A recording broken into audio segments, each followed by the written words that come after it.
Hello friends, welcome to test time GS. Friends, आज का हमारा ये वीडियो है मौर्योत्तरकालीन विदेशी आक्रमण। फ्रेंड्स, मौर्योत्तर काल उस पीरियड को कहा जाता है जो काल मौर्य साम्राज्य के ख़त्म होने के बाद का काल है। जब मौर्य साम्राज्य ख़त्म हो गया था तो उसके जो बाद का पीरियड था उसको कहा जाता है मौर्योत्तरकालीन। तो जब मौर्योत्तरकालीन आया था तो कई विदेशी आक्रमण हुए थे। इससे पहले मैंने आपको वीडियो में पढ़ाया है सिकंदर के आक्रमण के बारे में। तो अगर आपने वो वीडियो नहीं देखा है तो वो प्लेलिस्ट पर आपको वीडियो मिल जाएगा। आप वो वीडियो पहले जा कर के देख लीजिए, फिर आपको ये वीडियो और अच्छे से समझ में आ जाएगा। तो जो ये हमारा आज का वीडियो है ये काफ़ी इंपॉर्टेंट होने वाला है, क्योंकि एग्ज़ाम की दृष्टि से भी काफ़ी इंपॉर्टेंट है। इसमें हम कनिष्क की भी बात करेंगे जो कि काफ़ी इंपॉर्टेंट है। पहले हम थ्योरी सेक्शन कंप्लीट करेंगे और उसके बाद में हम लास्ट में MCQ क्वेश्चंस करेंगे जो कई बार एग्ज़ाम्स में पूछे गए हैं। तो 16 महाजनपदों में जो मगध जनपद था वो काफ़ी बड़ा जनपद था और उसने उत्तर भारत पर पूरा समझ लीजिए कि अपना साम्राज्य स्थापित किया था। और उसके बाद में मौर्य वंश आया और मौर्य वंश ने अपना राज्य स्थापित किया। और मौर्य वंश के बाद के काल को मौर्योत्तर काल कहा जाता है। जब मौर्य काल ख़त्म हो गया था तो सभी राजाओं ने छोटे छोटे राज्यों में भारत को बांट लिया और वो स्वतंत्र शासन करने लगे, लेकिन ये कोई योग्य शासक नहीं थे। और इसी बात का लाभ उठाकर विदेशियों ने भारत पर आक्रमण किया था। कुछ उनके खुद के कारण थे और कुछ उनको इस बात का भी सहारा मिल गया कि यहाँ के जो राजा हैं उनमें आपस में एकीकरण नहीं है, और उनमें एकीकरण न होने के कारण जो है उन्होंने भारत पर आक्रमण किया था। और जब मौर्योत्तर काल ख़त्म हो गया तो यहाँ पर भी भारत में एकीकरण ख़त्म हो गया था। तो इस चीज़ का उन विदेशी राजाओं ने लाभ उठाया था। तो बात करें अगर हम विदेशी आक्रमण की, तो इसमें जो सबसे पहला आक्रमण है वो है आपका इंडो ग्रीक, जिसको हिंद यूनानी आक्रमण कहा जाता है। नंबर 2 पर है शक वंश, और नंबर 3 है पहलव वंश, और नंबर 4 है कुषाण वंश। तो ये चारों आक्रमण हम सीरियल से इस वीडियो में पढ़ेंगे। तो इंडो ग्रीक जो था, जिसको हिंद यूनानी कहा जाता है, मौर्योत्तर काल में सबसे पहला आक्रमण डेमेट्रियस प्रथम ने किया था। और यूनानी बैक्ट्रिया हिंदुकुश पर्वत के ये पश्चिम से ये लोग भारत आए थे। जो पहला आक्रमण भारत पर हुआ था वो डेमेट्रियस प्रथम ने किया था। और अगर बात करें कि ये किस लोकेशन से आए थे, तो ये यूनानी बैक्ट्रियस हिंदुकुश पर्वत के दक्षिण से आए थे। और भारत में 2 वंशों ने अपना शासन स्थापित किया था। तो पहले डेमेट्रियस वंश और दूसरा यूक्रेटाइडस वंश। तो जो डेमेट्रियस वंश था, इसके जो संस्थापक थे वो थे आपके डेमेट्रियस प्रथम, और जो इसकी राजधानी थी उसको बोला जाता है साकल। साकल वर्तमान में पाकिस्तान के सियालकोट में है। उसको इस सियालकोट को उस समय साकल बोला जाता था। और जो यूक्रेटाइडस वंश है, इसके जो संस्थापक हैं ये यूक्रेटाइडस हैं, उनके नाम पर ही ये वंश पड़ा है। और इसकी जो राजधानी है वो आपकी तक्षशिला है। इसकी राजधानी जो तक्षशिला है ये उस समय भी एजुकेशन सिस्टम में आगे था। जैसे भारत का जो हिस्सा है, भारत में बिहार में पटना, और पटना के पास नालंदा विश्वविद्यालय और तक्षशिला विश्वविद्यालय, ये आपने 2 इम्पॉर्टेंट सुने होंगे। तो आपका जो इस स्लाइड से मेनली क्वेश्चन बनता है वो पहला ये बन सकता है कि डेमेट्रियस वंश के संस्थापक कौन है, तो वो डेमेट्रियस प्रथम है और इनकी राजधानी साकल थी। और यूक्रेटाइडस वंश का संस्थापक तो यूक्रेटाइडस ही है और इसकी राजधानी तक्षशिला है। अगर हम डेमेट्रियस वंश की बात करें तो इसका जो सबसे प्रभावी शासक था वो मिनांडर था। मैंने आपको ये पिछले वीडियो में ये भी पढ़ाया है, अगर आपने वीडियो देखा है तो आपको पता होगा। और इसने बौद्ध धर्म को स्वीकार कर लिया था। यह पुष्यमित्र शुंग से हार गया था और बौद्ध भिक्षु नागसेन से इसने वाद विवाद के बाद में बौद्ध धर्म स्वीकार कर लिया था। इसने क्या किया था कि उसके साथ में जो ये मिनांडर थे, इसने बौद्ध भिक्षु थे जो नागसेन थे, उसके साथ में काफ़ी इसने सवाल जवाब किए, तर्क वितर्क किए, और करने के बाद में इसने बौद्ध धर्म स्वीकार कर लिया। इसके जो तर्क वितर्क हैं, जो प्रश्नोत्तर हैं, उसका जो वर्णन मिलता है वो मिलिंद पनाहोए ग्रंथ है, उसमें इस चीज़ का वर्णन मिलता है। जब मिनांडर पुष्यमित्र शुंग से हार गया था तो उसने बौद्ध धर्म स्वीकार कर लिया था और उसने नागसेन से वाद विवाह करके बौद्ध धर्म को स्वीकार किया था। इन सारी बातों का जो वर्णन है वो मिलिंद पनाहों में मिलता है। अगर हम यूक्रेटाइडस वंश का सबसे प्रभावी राजा की बात करें तो वो आपका है एंटियालकिड्स।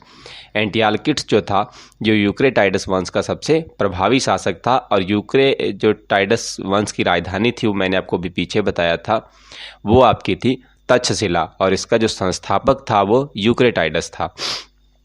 इसने शुंग वंश के शासक जो भागभद्र थे, जो कि जिनकी राजधानी विदिशा थी उस समय विदिशा में इनके दरबार में एक राजदूत भेजा था जिसका नाम था हेलिओडोरस। ठीक है, तो जो हेलिओडोरस था, ये जब इनके दरबार में पहुंचा तो इसने वहां पर गरुड़ स्तंभ स्थापित किया था। गरुड़ स्तंभ भगवान विष्णु की सवारी है, आपको पता होगा।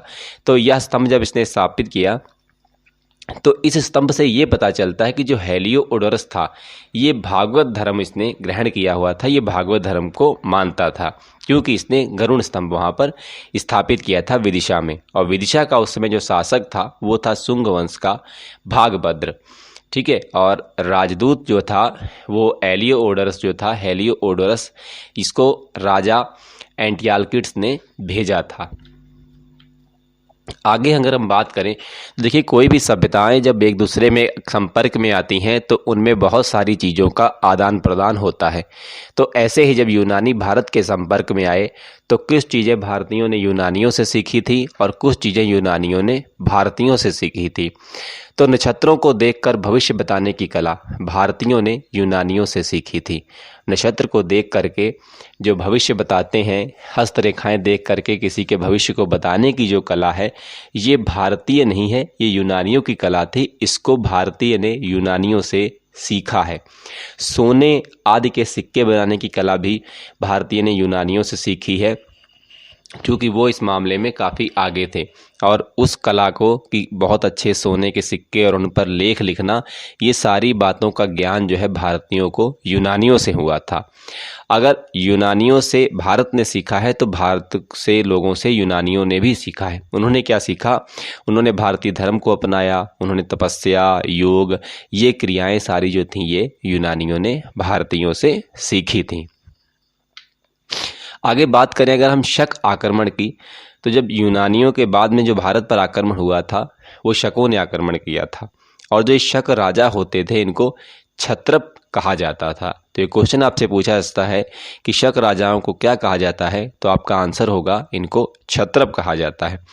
यूनानियों का भारत में जो ठिकाना रहा है वो रहा है कांधार, तक्षशिला, मथुरा, उज्जैन, नासिक। मुख्यतः ये 5 तौर पर इनके जो है 5 जगह पर इनके ठिकाने थे। 5 जगह पर इन्होंने अपना राज स्थापित किया हुआ था। तो कांधार से बहुत ज़्यादा क्वेश्चन नहीं पूछे जाते हैं, कांधार इतना ज़्यादा इम्पोर्टेंट नहीं रहता है और उसका ज़्यादा कोई डिटेल भी नहीं कहीं पर है, तो इसलिए उसको हम नहीं पढ़ेंगे यहाँ पर। नंबर 2 आता है तक्षशिला। तो तक्षशिला में आपको सिर्फ इतना याद रखना है कि यहाँ के सिक्कों पर लक्ष्मी जी का चित्र अंकित था। जो शासक वहाँ के एजेलिसेज थे, उनके द्वारा जो सिक्के चलाए गए थे उस पर लक्ष्मी जी का चित्र अंकित था। कहाँ का? तक्षशिला का। और अगर हम मथुरा की बात करें तो मथुरा में वहाँ के स्थानीय शासक थे, उन्होंने 57 ईसा पूर्व में शकों को पराजित कर दिया था। और पराजित करने के बाद में एक उपाधि है विक्रमादित्य। विक्रमादित्य की उपाधि है, जिन्होंने शकों को पराजित कर दिया तो उन्होंने वो उपाधि धारण कर ली थी। और वो उपाधि धारण करने के बाद में उन्होंने विक्रम संवत नामक कैलेंडर की शुरुआत की थी। ये मथुरा की बात है, याद रखिएगा, 57 ईसा पूर्व में। इसीलिए विक्रम संवत और जो हमारा ये दूसरा कैलेंडर है इसमें 57 साल का डिफरेंस है। तो 57 ईसा पूर्व मतलब 1 जनवरी सन 1 से 57 साल पहले ही विक्रम संवत नामक कैलेंडर की शुरुआत कर दी गई थी मथुरा के एक स्थानीय राजा के द्वारा, जिसने वहाँ के शकों को पराजित किया था। उसके बाद नासिक में आ जाते हैं। तो नासिक में सबसे जो प्रसिद्ध शासक था वो नहपान था। इसने महाराष्ट्र में सातवाहनों को भगाकर उनकी भूमि पर कब्जा कर लिया था। ये मैंने आपको मौर्योत्तर काल के एक वीडियो में पढ़ाया है, जहाँ पर मैंने मौर्य के बाद में जो 3 वंश थे उनके बारे में पढ़ाया था कि कैसे सातवाहनों को नहपान ने वहाँ से नहपान ने महाराष्ट्र से भगा दिया था और फिर ये लोग आंध्र प्रदेश आ गए थे। तो इसलिए इनको आंध्र सातवाहन भी कहा जाता है। तो जब नाहपान ने महाराष्ट्र में इनकी भूमि पर कब्जा कर लिया, लेकिन बाद में जो गौतमीपुत्र शतकर्णी था, इसने इनको शकों को फिर से पराजित कर दिया, नाहपान को फिर से पराजित कर दिया। पराजित करने के बाद में जो सातवाहनों का भूमि का हिस्सा था वो वापस प्राप्त कर लिया था। इन सारी बातों का जो उल्लेख मिलता है वो नासिक में जुगलथंबी में मिले सिक्कों से ऐसा मिलता है कि उसमें गौतमीपुत्र शतकर्णी तलवार लेके बैठे हुए हैं और उनके आगे जो नाहपान है ये शीश झुकाए बैठे हुए हैं। तो इस बात का ये प्रमाण इससे प्राप्त होता है कि गौतमीपुत्र शतकर्णी ने वापस उनको पराजित करके जो महाराष्ट्र का हिस्सा सातवाहनों से छीना गया था वो उसने वापस ले लिया था। आगे बढ़ते हैं तो उज्जैन की अगर हम बात करें तो उज्जैन में जो सबसे प्रभावी शासक था वो रुद्रदामन था। इसकी उपलब्धियों का वर्णन जो जूनागढ़ अभिलेख है वहाँ से मिलता है और जूनागढ़ अभिलेख की भाषा संस्कृत है। तो ये क्वेश्चन आपसे पूछा जा सकता है कि जूनागढ़ अभिलेख में की जो भाषा है वो कैसी है, तो वो संस्कृत है और इसमें रुद्रदामन की उपलब्धियों के बारे में वर्णन दिया गया है।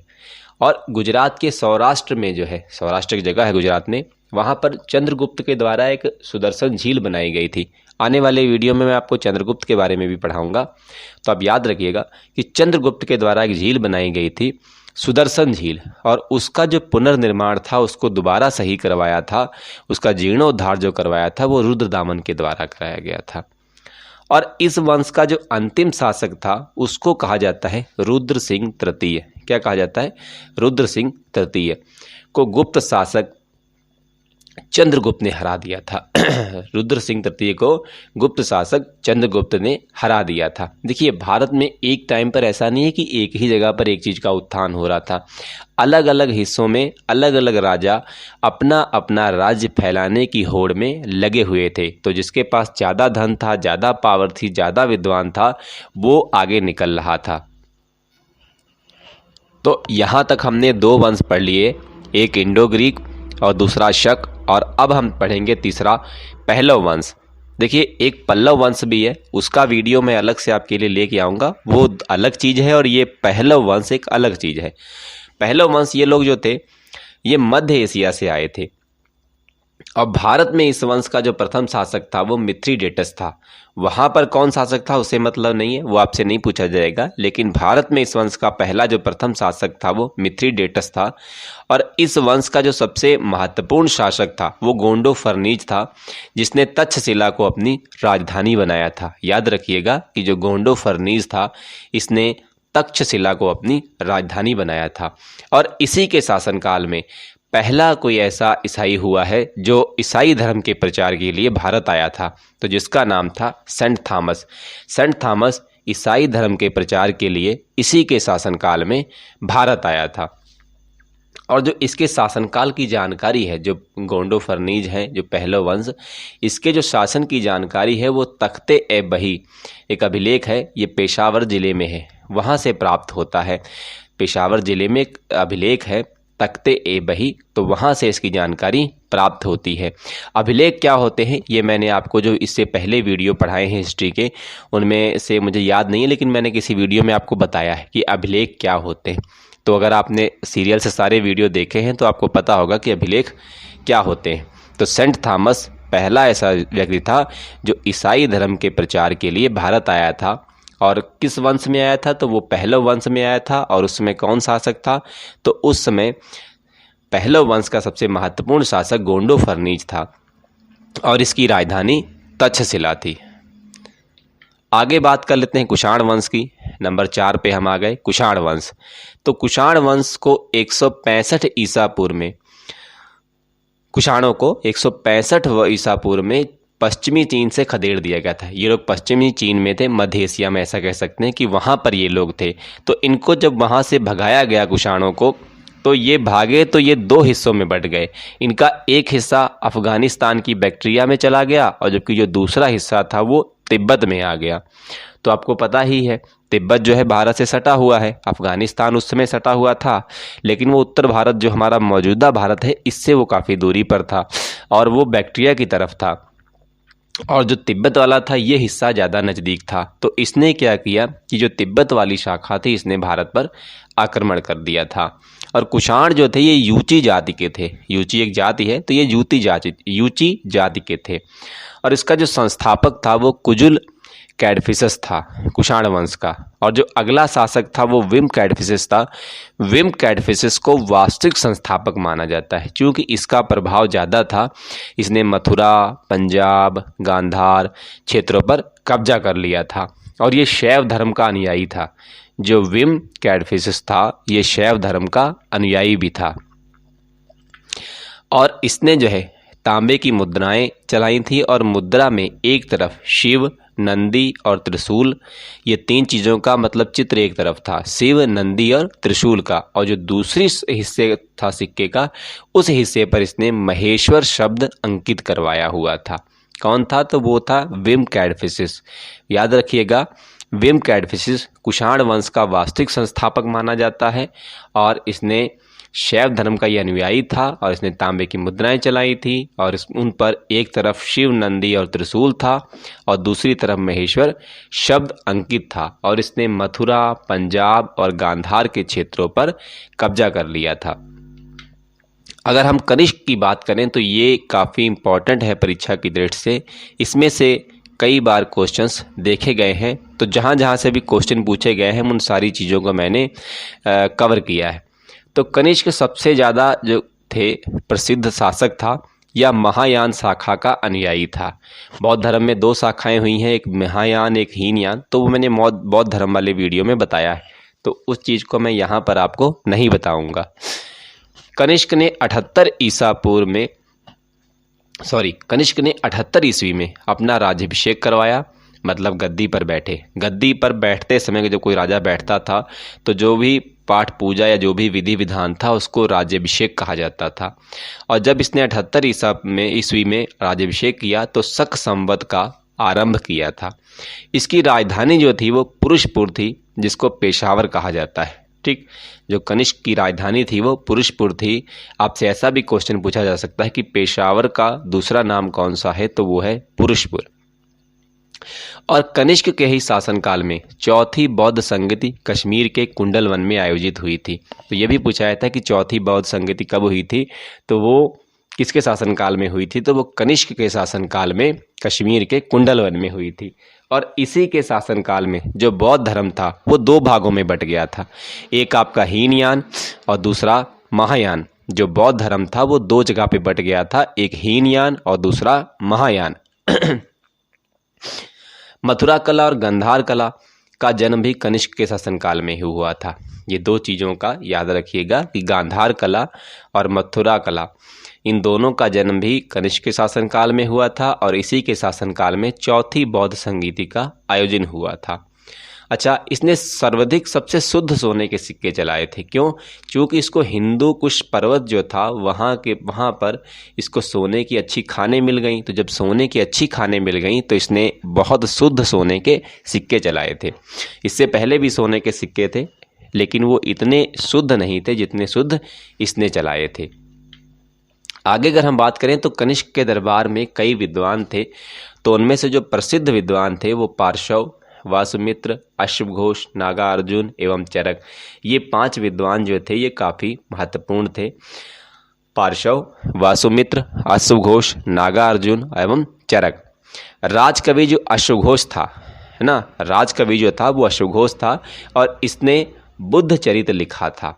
याद रखिएगा, अगर पूछा जाए कि कनिष्क का राजकवि कौन था तो वो अश्वघोष था, और अगर ये पूछा जाए कि बुद्ध चरित्र किसके द्वारा लिखा गया है तो वो अश्वघोष के द्वारा लिखा गया है।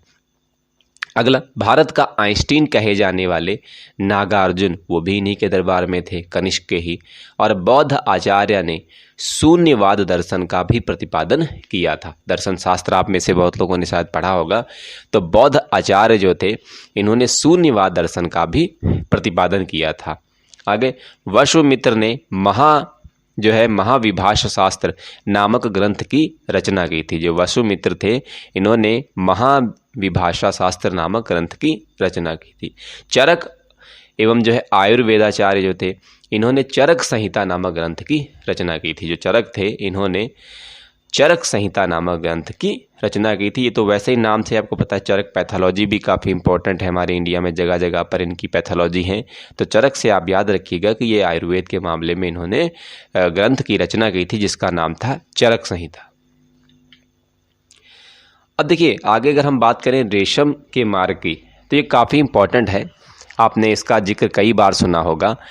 तो चीन के लोगों ने जिस समय भारत में कनिष्क का राज था, उस समय जो है चीन के लोगों ने रेशम बनाना सीख लिया था और उनको ये टेक्निक आ गई थी। तो जो यूरोप से जो रेशम के व्यापार थे वो यूरोप, ईरान तथा मध्य एशिया को जोड़ता था। और इस मार्ग का जो दक्षिणी भाग था वो आपका था हिंद महासागर से गुजरता था, और जो उत्तरी भाग था वो कश्मीर से और तथा जो हिंद कुश पर्वत को पार करके गुजरता था। तो ये रेशम के कई मार्ग थे, कुछ मार्ग समुद्री भाग से होकर जाते थे और कुछ मार्ग स्थल भाग से होकर जाते थे। तो कनिष्क ने इनसे पूछा, इनको रोक करके, कि इसने पता किया कि हाँ भाई वहाँ के लोग क्या करते हैं, धीरे धीरे इसका प्रभाव कम होने लगा। तो इसको किसी ने बताया कि वो लोग जो है रेशम बनाना सीख गए हैं और रेशम का व्यापार करते हैं। तो इसने पता लगाया, तो इसको पता चला कि वो जम्मू कश्मीर से होकर जाते हैं, इसके ही एरिया से होकर निकलते हैं। तो इसने उनको बुलवाया और पता कराने की कोशिश की, उनसे पूछा कि भाई ये टेक्निक आप हमको बताइए कि ये कैसे होता है।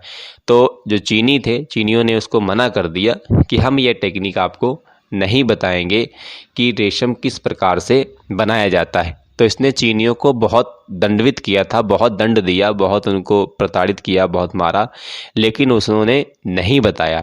तो जब उन्होंने नहीं बताया तो इसने कहा ठीक है भाई कोई बात नहीं, आप व्यापार कीजिए।